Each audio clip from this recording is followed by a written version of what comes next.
Aquí en France 24 seguimos acompañándoles para contarles todas las noticias que están pasando en el mundo. Yo soy Rodrigo Sedano. Vamos con los titulares.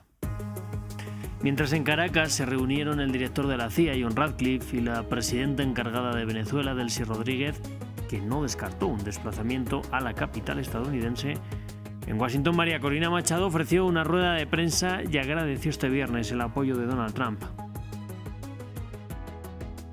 Irán entró en su segunda semana de bloqueo de Internet por las protestas contra el gobierno. Al tiempo, el presidente de Rusia, Vladimir Putin, conversó con el presidente Masoud Pezeshkian y le ofreció ayudar a desescalar la crisis interna. También ofreció a Israel mediar con Teherán. Y hay división en Corea del Sur después de que un tribunal condenara al expresidente Yoon Suk-yeol a 5 años de prisión por su intento fallido de imponer la ley marcial en diciembre de 2024. Una sentencia para algunos demasiado leve, mientras que su defensa denunció un fallo político y anunció que apelará. Vamos con el informativo.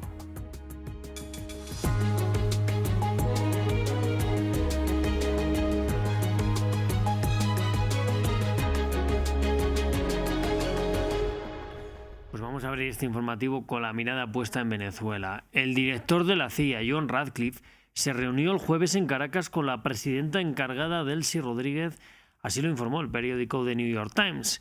Las partes hablaron de cooperación en materia de inteligencia, de estabilidad económica y de la necesidad de garantizar que Venezuela deje de ser un refugio seguro para narcotraficantes. Al tiempo, en Washington, María Corina Machado le entregaba la medalla del Nobel a Donald Trump, algo que el Comité del Nobel ha criticado. Nos lo cuenta Hugo Caro Jiménez. Las dos caras de la política venezolana de cerca a Donald Trump. El jueves, la líder opositora de Venezuela, María Corina Machado, le entregó a Trump la medalla que recibió al ser condecorada con el Premio Nobel de Paz. Esto incluso después de que el republicano no la respaldara para hacerse cargo del poder venezolano tras la captura de Nicolás Maduro. Este viernes, los políticos de Noruega, el país de donde viene el galardón, mostraron su indignación por el gesto de Machado. The Guardian recogió sus declaraciones, como las del exalcalde de Oslo, Raymond Johansen. Esto es increíblemente vergonzoso y perjudicial para uno de los premios más reconocidos e importantes del mundo. Su otorgamiento está ahora tan politizado y es tan potencialmente peligroso que fácilmente podría legitimar un desarrollo contrario a la paz. La transferencia de la medalla hizo que hasta el mismo Centro Nobel de Paz se pronunciara. Una vez anunciado un premio Nobel, no puede ser revocado, compartido ni transferido a otros. La decisión es definitiva y perdura para siempre. Una medalla puede cambiar de propietario, pero el título de un premio Nobel de la Paz, no. Y mientras Machado cedía su medalla lejos de cámaras, ese mismo día el director de la CIA se reunía en Caracas con la presidenta interina venezolana, Delcy Rodríguez, según una investigación del New York Times publicada este viernes. Un funcionario estadounidense afirmó que el señor Ratcliffe se reunió con la señora Rodríguez por orden del señor Trump para transmitirle que Estados Unidos espera con interés una mejor relación de trabajo. De esta manera, los encuentros simultáneos del jueves en Caracas y Washington ponen en relieve la postura del oficialismo y la oposición venezolana a la voluntad del presidente estadounidense.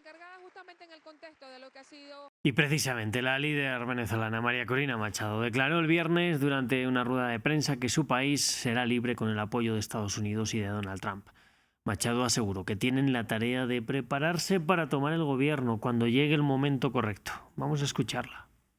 On January 3rd, 2026, a new milestone was... El 3 de enero de 2026, un gran logro fue alcanzado y definitivamente ahora estamos en los primeros pasos de una verdadera transición a la democracia que tenga no solo un impacto inmenso en la vida de todos los venezolanos, aquellos que se quedaron en nuestro país, aquellos que se vieron forzados a huir. En todas partes del mundo tendrá un impacto inmenso, en la región, en nuestro hemisferio y debo decir que incluso más allá, en todo el mundo. Delcy Rodríguez, yes, she's a communist. Delcy Rodríguez, sí, es una comunista, es la principal aliada y representante del régimen ruso, de los chinos y de los iraníes, pero ese no es el pueblo venezolano y tampoco lo son las Fuerzas Armadas. Entonces, tengo una profunda confianza de que tendremos una transición organizada. Es una fase complicada en la que estamos ahora. Parte del trabajo sucio está siendo hecho por ellos. Luego, el resultado de una transición estable será una Venezuela orgullosa, que va a ser el mejor aliado que que Estados Unidos haya tenido jamás en las Américas. Who is going to be the best ally the United States has ever had in the Americas.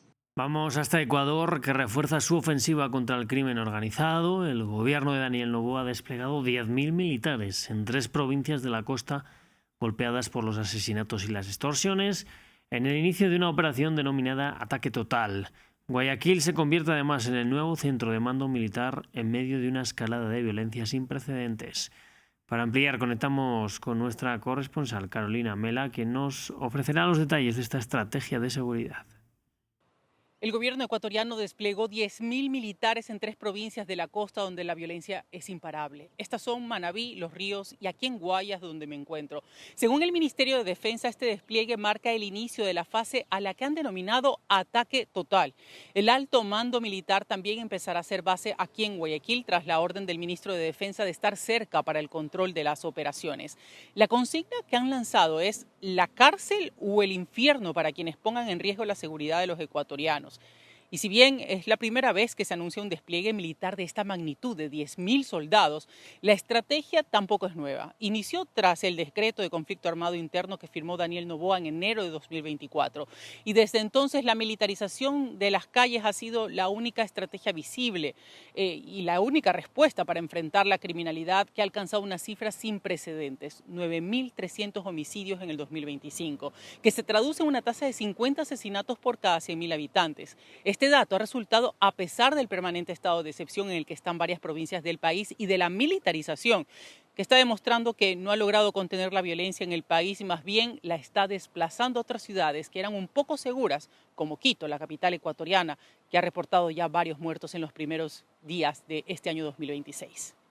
Entre tanto, en Irán siguen las protestas que han bajado de intensidad consecuencia de la represión que deja al menos 2.500 personas muertas.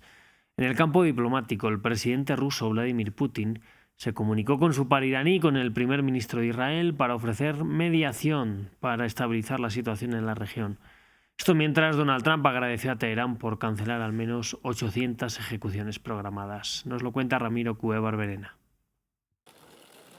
Tras días de tensión y violencia que dejaron un alto saldo de muertos, las protestas disminuyeron en Irán. En este contexto, algunos nacionales emprendieron el regreso tras irse a Turquía días atrás. Llegué a Turquía hace 3 días. Los problemas se habían aliviado un poco. No tenemos noticias de allí desde hace 3 días. Por lo que sabemos por la televisión y los noticieros turcos, la situación está relativamente tranquila ahora. Tras lo sucedido en las últimas semanas, la situación es percibida de forma variada por los propios iraníes.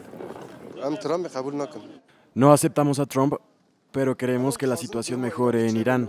El costo de vida es alto, pero también es un país con una historia difícil. No queremos que Trump venga. Pensando en calmar las aguas en la región, quien apareció en las últimas horas fue Rusia. El presidente Vladimir Putin se comunicó con su par iraní, Mahmoud Pezeshkian, para abogar por una desescalada en Medio Oriente. El ruso también mantuvo un diálogo telefónico con el primer ministro israelí Benjamin Netanyahu para ofrecer una mediación rusa y garantizar la estabilidad regional. En contrapartida, el líder de la agencia de espionaje israelí arribó este viernes a Estados Unidos para hablar sobre la situación en Teherán. Y en medio de esta estabilidad en Irán y en la región aparece también el escenario libanés y en concreto el grupo Hezbollah, aliado histórico de Irán. Surge ahora la pregunta de si podrían apoyar militarmente a la República Islámica ante una hipotética ofensiva de Estados Unidos. Esto en medio de nuevos ataques al grupo armado por encima del río Litani. Nos lo cuenta Tel Bonet desde el Líbano. La posibilidad de una ofensiva de Estados Unidos e Israel contra Irán coloca a Líbano y especialmente a Hezbollah en el centro de los cálculos regionales. Informaciones publicadas en Beirut señalan que Washington estudia una operación en 2 fases y que la primera tendría como escenario el territorio libanés.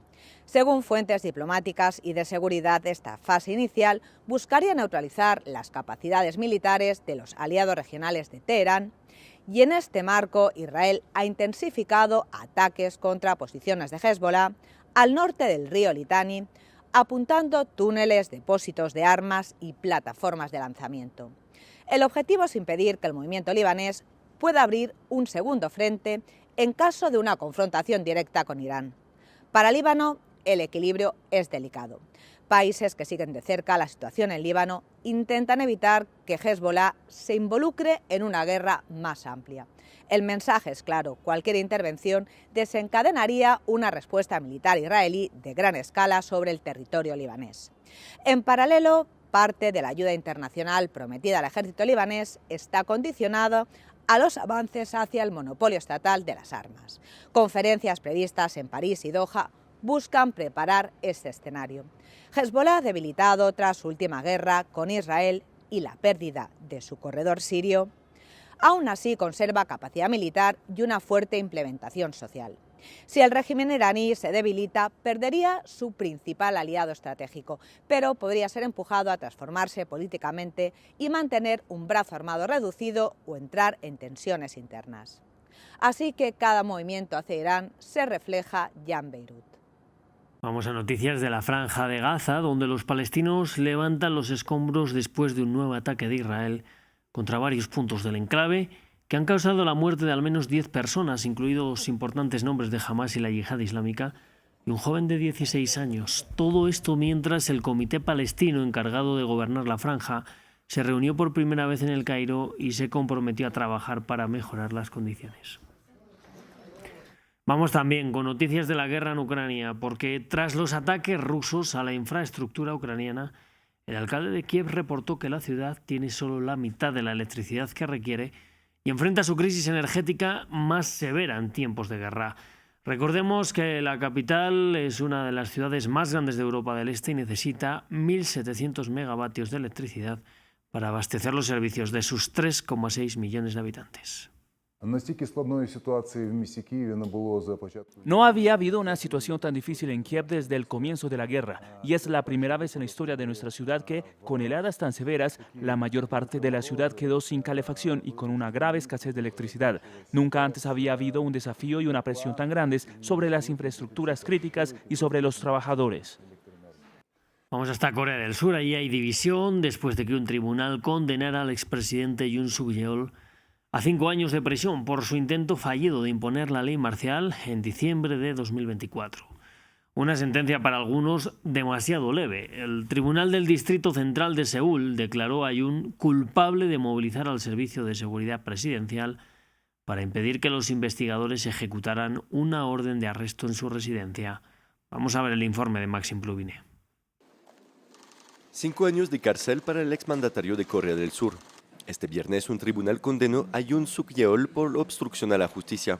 Primer veredicto de una lista de 8 procesos en su contra, en parte relacionados con su fallida imposición de la ley marcial en diciembre de 2024. La defensa del exmandatario denunció un fallo político y anunció que apelará. El veredicto de culpabilidad de hoy es una decisión que simplifica en exceso el límite entre el ejercicio de la autoridad constitucional del presidente y la responsabilidad penal.